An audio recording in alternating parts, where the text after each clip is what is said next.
Good morning, Sarah here. Sorry for making a YouTube video, but I'm making a video. This is a video about my grandmother's funeral and the day that she passed. So, and my mom got a call on Thursday that my grandmother's not doing well. The term that she's about to die, downhill or something like that. So she got the call, and she called my sister Grace, and Grace ran downstairs and knocked on my door and said, "Sarah, Grandma's not doing well. We're going to go see her in Bedford." So I'm like, okay. So we went all the way to Bedford to see grandmother in the hospital at Oakwood Manor. That's what it's called, the Bedford Hospital.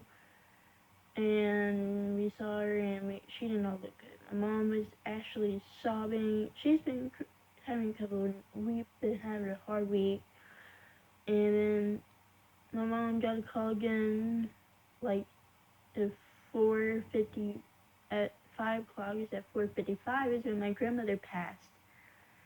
And my mom was crying, but when she calmed down a little bit, her and Grace came downstairs, said, "Sarah, Sarah." I was like, because I was still sleeping, and because it was supposed to be a work day for me, on October 1st, was when she passed.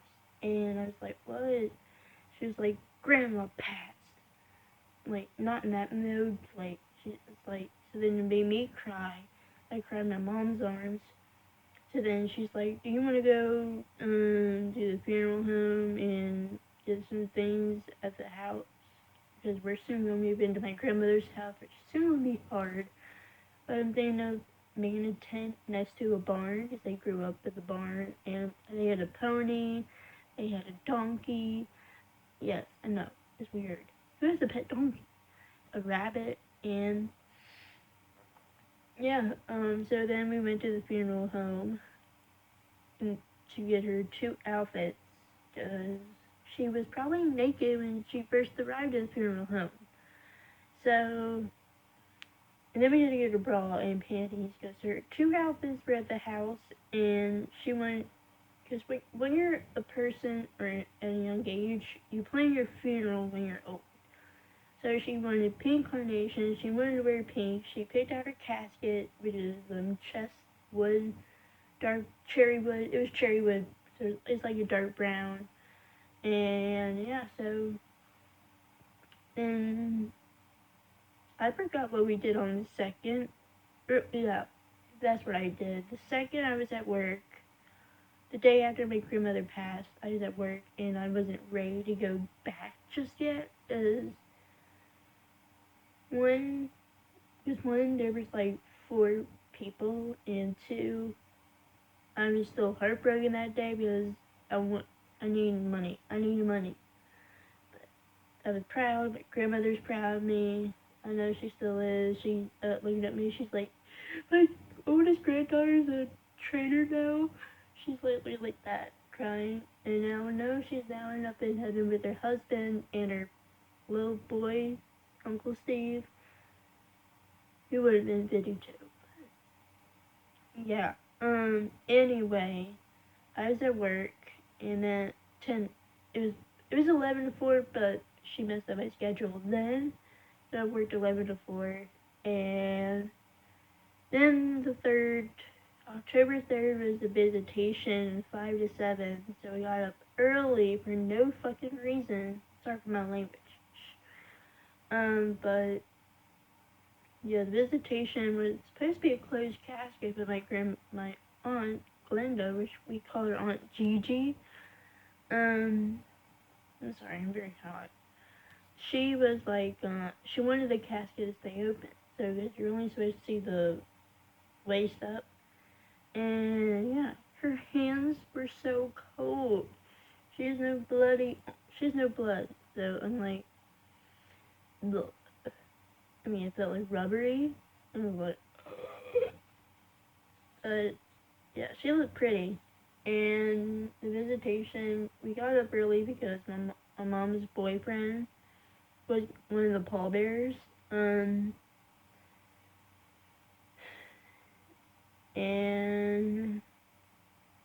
yeah, I think he had dialysis the day after. I don't really know, but cause he does dialysis on Sundays. He doesn't do it every day. But I forgot what days he does. But yeah, so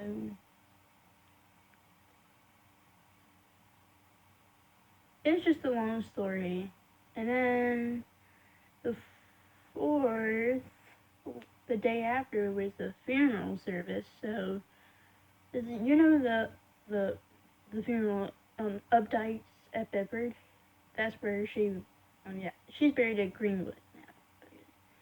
And then after the in the funeral service, um, there's only a little tiny funny part was when my Uncle Dan came in. Because you come in through a side door. You know where the hearse usually parks under a roof?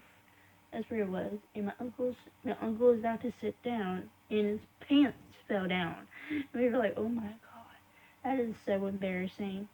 So then, I mean, I saw it, and he has to wear adult diapers because he has problems, I guess, and he has a big knot on his stomach.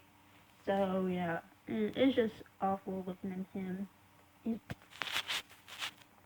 And then also, the funeral started, and yeah, we the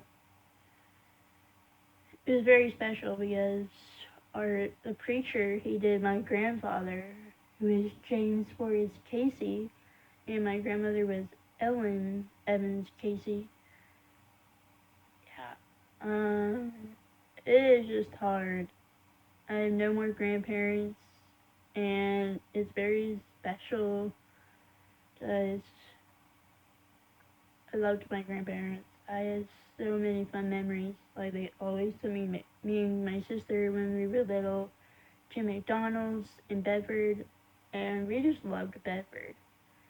And we always went to the county fair. We went in Bedford, and I know she's still alive. She's up in heaven. And yeah, so basically, I only have a family member too. I have my aunt and uncle, my aunt Ginger and Uncle Dan live in Lynchburg, and yeah, so I guess I'm going to have to see them. And I don't know what to do. But I'm just speechless. It's still hard. I wasn't angry at work till like my ride didn't show up on time, but I was sad because I can't stop thinking about my grandparents. I just can't. Um, yeah, it is just like it's like I had like a, all of this pain right here is going up in my throat, and I'd be like, ugh. Yeah. So then after the service, we went to the graveside for a little more service, and it was crazy.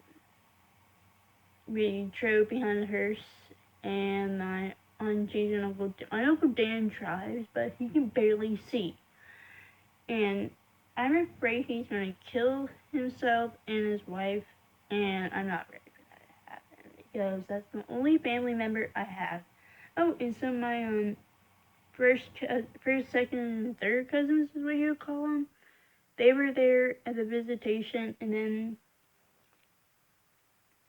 yeah, it is just exhausting. Then I forgot what I did on the 5th. What did I do? So she died on Friday, and then I had to go do some stuff with my mom. It was just me and my mom. My sister had to do homework, so she didn't do anything. Then the 3rd was the visitation, then the 4th was the funeral service, and then we sang for the graveside part. Then we saw the truck back to bury her, and then we all went to eat an early lunch, late dinner at the thing. at Rapper Baptist Church in Manita, and that was very special. There's like 2 types of sandwiches. I think that was the chicken salad. I think it was another one was a ham and cheese. There was some regular and barbecue chips. There was vegetables. There was grapes. There was cookies. A lot of desserts. But yeah. And then after the funeral and the lunch, I couldn't stop crying. Every time I try to close my eyes, I think of an open casket. It is just crazy. I mean, yeah, it was a wild day. Been a wild week. Well, guys, I'm gonna go. I'm gonna go ahead and post this video on my YouTube channel. Go ahead, watch it, and let me know what you think.